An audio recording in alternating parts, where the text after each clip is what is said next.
feitores, senzalas, pelourinhos. O nosso imaginário da escravidão representa o sofrimento de africanos e afrodescendentes no Brasil. Mas o que você sabe sobre o cativeiro do indígena? A ideia corrente é de que apenas lá, nos primeiros tempos da colonização, os índios brasileiros foram utilizados por europeus para trabalhos forçados. Mas será que isso reflete a realidade? Uma bula anunciada pelo Papa Paulo III em 1537 conferia a humanidade aos povos originários das terras ocupadas por colonizadores. Isso funcionou como importante base para que os primeiros missionários protegessem os nativos da ambição dos primeiros aventureiros que chegaram ao continente. Estudos recentes têm demonstrado que não só o cativeiro indígena não se extinguiu com as decisões tomadas no século XVI, como persistiu ainda por muito tempo, sendo abolido de fato, quase simultaneamente, a própria escravidão de africanos.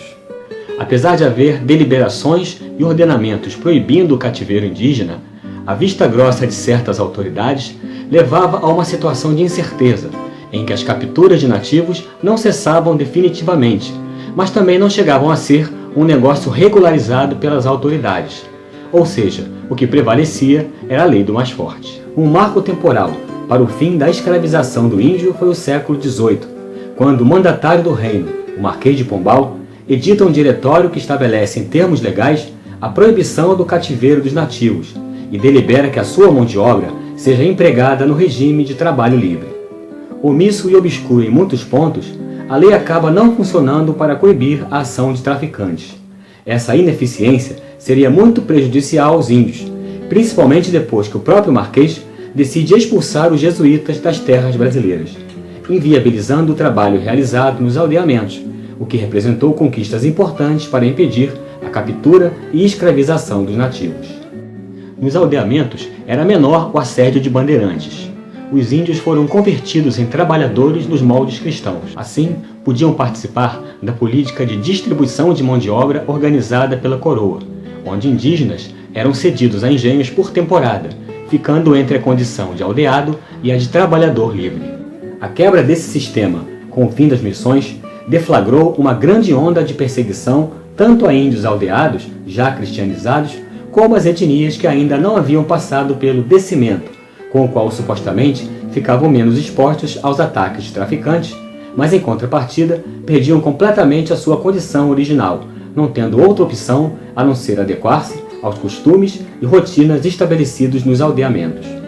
Em resposta ao aumento da brutalidade dos traficantes de escravos, muitos grupos indígenas, principalmente os de temperamento mais arredio, lançaram-se definitivamente à luta, transformando para pior a já sangrenta realidade dos sertões brasileiros.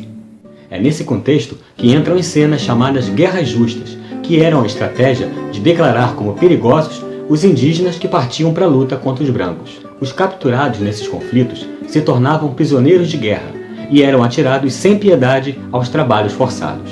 Em muitos casos, simples desavenças entre colonos indígenas eram tratadas como guerras, onde era possível adquirir novos cativos. Assim, eles podiam ser vendidos sem maiores problemas com as leis da época. O século XIX não seria muito diferente para os nativos da terra. Apesar de uma nova legislação que em alguns pontos buscava coibir os excessos contra os índios, a chegada da família real de alguma forma voltava a incendiar os sertões. Uma carta régia, assinada pelo rei Dom João VI em 1808, autorizava a guerra contra os Botocudo de Minas Gerais, pintados como cruéis e perigosos. Esse ato acabou propiciando a eclosão de vários outros conflitos, sob pretexto de livrar a civilização de selvagens indesejados.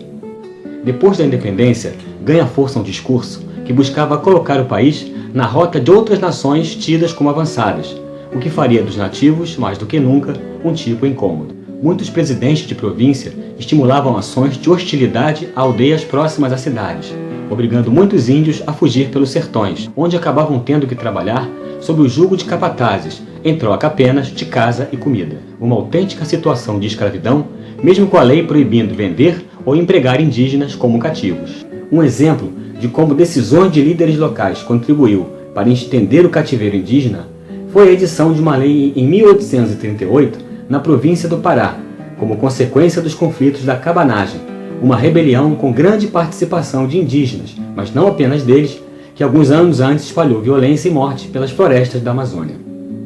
A lei lançava a ideia de corpo de trabalhadores, que o governo poderia constituir arbitrariamente entre populações não brancas para atuar em obras públicas e até em negócios de particulares.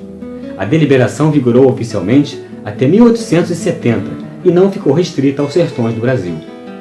Ainda que de forma clandestina, cidades mais desenvolvidas de outras partes do país continuaram ainda recebendo como trabalhadores indígenas rudemente afastados de seus locais de origem, que eram transferidos sem qualquer possibilidade de decisão em contrário. O cativeiro indígena foi um capítulo do genocídio sofrido pelos nativos das terras brasileiras ao longo da colonização.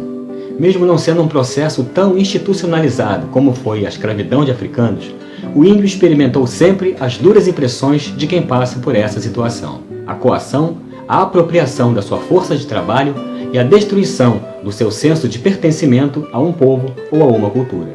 Se irmanam dessa forma aos africanos como vítimas da rudeza de um sistema de forte viés mercantilista, ainda que a abolição de sua escravatura não tivesse tido uma assinatura festejada, um rito cívico ou se tornado uma data comemorada na história oficial. Se você gostou desse vídeo, dá sua curtida aqui embaixo, deixa seu comentário, compartilhe com seus amigos. Não vamos deixar morrer esse debate. Deixa o índio vivo no sertão, deixa o índio vivo no... Deixa o índio vivo.